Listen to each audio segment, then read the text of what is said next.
Hi everyone, welcome back to the WebToTech YouTube channel. Today, for this video of WebToTech, I will be showing you how to disconnect phone contact from Instagram. So for that, open the Instagram application and then you will need to get logged in into the account. Now once you have been logged in into the account, tap on the profile icon on the bottom right corner, tap that. Once you're at the profile page, you need to tap on the three horizontal lines on the top right corner, the hamburger icon, tap that, and here from the option you need to tap on settings on top, tap on setting.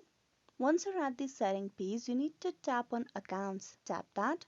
In the accounts page, you need to scroll down and look for contact syncing. You tap that option. So basically, the current setting of your Instagram is to connect with the contact. That means people will be able to find you through your contacts on your phone device, as your contacts are currently synced with the Instagram. So for you to disconnect phone contacts from Instagram, you just need to tap on this toggle, blue toggle, and move it to the right side. Syncing your contact helps you follow friend. You will no longer sync contact with your system when you disconnect. To disconnect it, you tap to disconnect the contact, tap on the disconnect option, tap that, and with this, people on Instagram will not be able to find you through your contact information as this syncing has been disabled. So this is how you can disconnect phone contact from Instagram. Hope this video was useful. Please like and subscribe the WebToTech YouTube channel. Thank you for watching till the very end.